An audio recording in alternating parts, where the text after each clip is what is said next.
ಇದು ಹೃದಯಾಘಾತದ ಲಕ್ಷಣ ಏನು ಸರ್, ನಮಗೆ ಹೆಂಗ್ ಗೊತ್ತಾಗುತ್ತೆ? ಹೃದಯಘಾತ ಎಲ್ಲರಿಗೂ ಗೊತ್ತಿರಾಗೆ, ಹೃದಯಘಾತ ಆದಂಥ ಸಂದರ್ಭದಲ್ಲಿ ಎದೆ ಎಡಭಾಗದಲ್ಲಿ ನೋವು ಬರ್ಬೋದು, ತುಂಬ ನೋವು, ಎದೆನಲ್ಲಿ ಏನೋ ಭಾರ ಆದಂಗೆ, ಅಥವಾ ಇನ್ನು ಕೆಲವರಿಗೆ ಎದೆ ಮಧ್ಯಭಾಗದಲ್ಲಿ ಉರಿ, ನೋವೇ ಬರೋದಿಲ್ಲ, ಎದೆ ಉರಿ. ಸೊ ಹೃದಯಘಾತ ಆದವ್ರಿಗೆಲ್ಲ ಎದೆ ಎಡಭಾಗದಲ್ಲೇ ನೋವು ಬರಬೇಕು, ಎದೆ ಮಧ್ಯಭಾಗದಲ್ಲೇ ಭಾರ ಆದಂಗೆ ಆಗಬೇಕು, ಅಥವಾ ಉರಿ ಬರಬೇಕು ಅಂತ ಇಲ್ಲ. ಇನ್ನು ಕೆಲವರಿಗೆ ಹೃದಯಘಾತ ಆದಾಗ ಎದೆ ಎಡಭಾಗದಲ್ಲಿ ನೋವು ಬರೋದೇ ಇಲ್ಲ, ಹೊಟ್ಟೆ ಮೇಲ್ಭಾಗದಲ್ಲಿ ನೋವು ಬರುತ್ತೆ. ಅದರ ಜೊತೆಗೆ ವಾಂತಿ ಆಗ್ಬೋದು, ಮೈ ಬೆವರ್ಬೋದು. ಮೇಲ್ನೋಟಕ್ಕೆ ಅಸಿಡಿಟಿ ಗ್ಯಾಸ್ಟ್ರೈಟಿಸ್ ಅಂತ ಅದನ್ನು ತಪ್ಪಾಗಿ ಗ್ರಹಿಸಿ ಪ್ರಾಣ ತೆತ್ತಿದ್ದಾರೆ. ಅದಕ್ಕೋಸ್ಕರ ಈಗ ಏನಾದರೂ ಇದ್ದಕ್ಕಿದ್ದ ಹಾಗೇ ಹೊಟ್ಟೆ ಮೇಲ್ಭಾಗದಲ್ಲಿ ನೋವು ಬಂದು ವಾಂತಿ ಆಗಿ ಅಥವಾ ಮೈ ಬೆವ್ತ್ರೆ ಹಾರ್ಟ್ ಅಟ್ಯಾಕು ಒಂದು ಕಾರಣ ಅಂತ ಗೊತ್ತಿರಬೇಕು. ಅಸಿಡಿಟಿನೂ ಇರ್ಬೋದು, ಹಾರ್ಟ್ ಅಟ್ಯಾಕ್. ಇನ್ನು ಕೆಲವ್ರು ಏನು ಹೇಳ್ತೀವಿ, ಇವತ್ತು ತುಂಬ ಖಾರ ತಿಂದುಬಿಟ್ಟಿದ್ದೀನಿ, ಅಯ್ಯೋ ತುಂಬ ಅದೇನೋ ಸೋಡಾ ಕುಡಿದ್ಬಿಟ್ಟಿದ್ದೀನಿ, ಇನ್ನೇನಾದ್ರು ಡ್ರಿಂಕ್ಸ್ ತೊಗೊಬಿಟ್ಟಿದ್ದೀನಿ, ಅದಕ್ಕೋಸ್ಕರ ಉರಿ ಅಂದ್ಬಿಟ್ಟು ನೆಗ್ಲೆಕ್ಟ್ ಮಾಡಿಬಿಡ್ತಾರೆ. ಅಂಥ ಸಂದರ್ಭದಲ್ಲಿ ಒಂದು ಇ ಸಿ ಜಿ ಮಾಡಿಸಿ ನೋಡ್ಕೊಳ್ಳೋದು ಬೆಟರು. ಇನ್ನು ಕೆಲವರಿಗೆ ಹೃದಯಘಾತ ಆದಾಗ ಎದೆ ಭಾಗದಲ್ಲಿ ಎಡಭಾಗದಲ್ಲಿ ನೋವು ಜೊತೆಗೆ ಈ ಎಡದ ಭುಜದಲ್ಲಿ ನೋವು ಬರ್ಬೋದು, ಎಡದ ಕೈನಲ್ಲಿ ನೋವು ಬರ್ಬೋದು. ಇನ್ನು ಕೆಲವರಿಗೆ ದವಡೆನಲ್ಲಿ ನೋವು ಬರ್ಬೋದು, ಕತ್ತಲ್ಲಿ ನೋವು ಬರ್ಬೋದು, ದವಡೆಗಳು. ಇನ್ನು ಕೆಲವರಿಗೆ ಬೆನ್ನಿನ ಮೇಲ್ಭಾಗದಲ್ಲಿ ನೋವು ಬರ್ಬೋದು. ಇದು ಹೃದಯಘಾತ ಆದ ದಿನ. ಇನ್ನು ಕೆಲವರಿಗೆ ಆಗೋದಕ್ಕೆ ಮೊದಲೇ ಕೆಲವ್ರಿಗೆ ಮುನ್ಸೂಚನೆ ಸಿಗುತ್ತೆ, ಕೆಲವ್ರಿಗೆ ಸಿಗೋದಿಲ್ಲ. ಕೆಲವರಿಗೆ ಹೃದಯಘಾತ ಆಗುವ ಒಂದು 2 ನಿಮಿಷ ಹಿಂದೆನೂ ಗೊತ್ತಿರಲ್ಲ ಅವ್ರಿಗೆ ಇದಾಗುತ್ತೆ ಅಂತ ಕೆಲವರಿಗೆ. ಬಟ್ ಕೆಲವರಿಗೆ ಮುನ್ಸೂಚನೆ ಸಿಗುತ್ತೆ.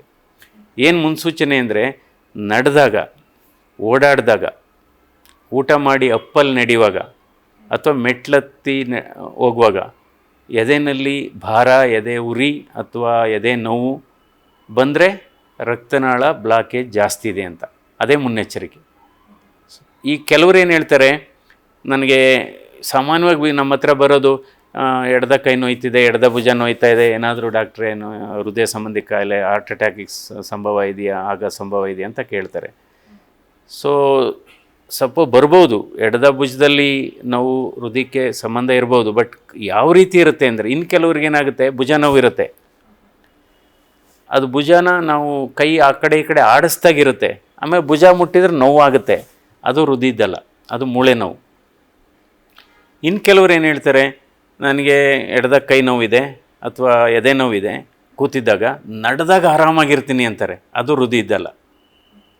ಸೊ ಹೃದಯದ್ದು ನಡೆದಾಗ ಜಾಸ್ತಿ ಆಗಬೇಕು, ಓಡಾಡ್ದಾಗ ಜಾಸ್ತಿ ಆಗಬೇಕು, ವಾಕ್ ಮಾಡಿದಾಗ ಜಾಸ್ತಿ ಆಗಬೇಕು, ಆಗ ಹೃದಯದ್ದು. ಇದು ಜನಸಾಮಾನ್ಯರಿಗೆ ಬಹಳ ಮುಖ್ಯವಾದಂಥ ಇದು ಒಳ್ಳೆಯ ಸಂದೇಶ ಅಂತ ಹೇಳ್ಕೊತೀನಿ ನಾನು. ಯಾಕೆಂದರೆ ಈಗ ಕೂತಿರ್ತಾರೆ, ಮಲಗಿರ್ತಾರೆ, ಎದೆ ನೋವಿರುತ್ತೆ ಅಥವಾ ಭುಜ ನೋವಿರುತ್ತೆ, ನಡೆಯುವಾಗ ಆರಾಮಾಗಿ ಇರ್ತಾರೆ, ಅದು ಹೃದಯದ್ದಲ್ಲ. ಸೊ ಯಾವಾಗಲೂ ಈ ಹೃದಯಕ್ಕೆ ಸಂಬಂಧಪಟ್ಟ ನೋವು ನಮ್ಮ ಇದು ನಡೆಯೋದಕ್ಕೆ ಸಂಬಂಧ ಇರುತ್ತೆ ಅಥವಾ ಆ್ಯಕ್ಟಿವಿಟಿಗೆ ಸಂಬಂಧ ಇರುತ್ತೆ. ಸೊ ಆ ರೀತಿ ಈಗ ನಡೆಯುವಾಗ, ಓಡಾಡುವಾಗ, ವಾಕ್ ಮಾಡುವಾಗ ಎದೆ ಉರಿ, ಎದೆ ನೋವು ಅಥವಾ ಭುಜ ನೋವು ನಡೆಯುವಾಗ, ಅಥವಾ ಗಂಟ್ಲು ನೋವು, ದವಡೆ ನೋವು ಬಂದರೆ ವೈದ್ಯರ ಹತ್ರ ಹೋಗಬೇಕು. ಒಂದು ಟ್ರೆಡ್ಮಿಲ್ ಇ ಸಿ ಜಿ ಮಾಡಿಸ್ಕೋಬೇಕು. ಮಿಷಿನ್ ಮೇಲೆ ಓಡಿಸ್ತಾ ಇ ಸಿ ಜಿ ಮಾಡಿದಾಗ ನಮಗೆ ಅದರಲ್ಲಿ ಕ್ಲೂ ಸಿಗುತ್ತೆ. ಅದರಲ್ಲಿ ಏನಾದರೂ ಇ ಸಿ ಜಿ ವ್ಯತ್ಯಾಸ ಬಂದರೆ ಆ್ಯಂಜಿಯೋಗ್ರಾಮ್ ಮಾಡ್ತೀವಿ.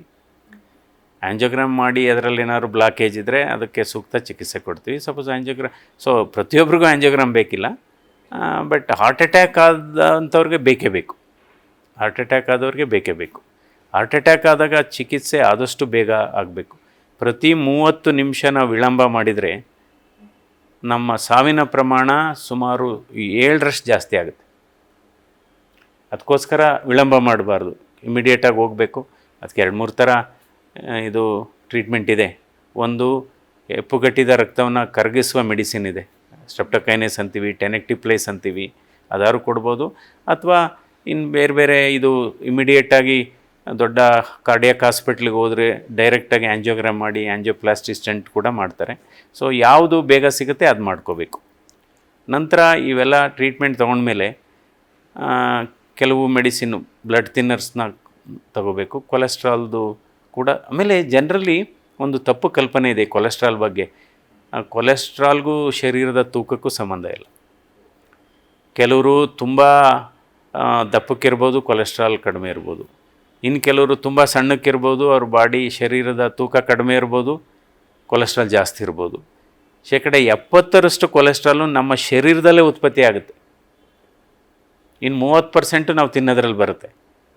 ಆಮೇಲೆ ಕೊಲೆಸ್ಟ್ರಾಲ್, ಆಮೇಲೆ ನಮ್ಮ ಜನ ಏನಾಗುತ್ತೆ, ಈ ಟೆಸ್ಟ್ ಮಾಡಿಸ್ಕೊಳಕ್ಕೆ ಹೋಗಲ್ಲ. ಅಯ್ಯೋ ಅಕಸ್ಮಾತು ಟೆಸ್ಟ್ ಮಾಡಿಸ್ಕೊಂಡ್ರೆ ಅದು ಬಿ ಪಿ ಇದ್ದರೆ, ಶುಗರ್ ಇದ್ದರೆ, ಕೊಲೆಸ್ಟ್ರಾಲ್ ಇದ್ದರೆ, ಅಕಸ್ಮಾತ್ ಇಲ್ಲದೇ ಇದ್ದರೆ ಖುಷಿ ಅಲ್ವಾ, ಆ ಥರನೂ ಇರುತ್ತೆ. ಅಕಸ್ಮಾತ್ ಇದ್ದರೆ ಟ್ರೀಟ್ಮೆಂಟ್ ತೊಗೋಬೇಕು. ಸೊ ಆ ರೀತಿ ಮನೋಭಾವ ನಾವು ಡೆವಲಪ್ ಮಾಡ್ಕೋಬೇಕು. ನ್ಯೂಸ್ ಫಸ್ಟ್, ಪ್ರತಿಕ್ಷಣ ನಿಮ್ಮೊಂದಿಗೆ.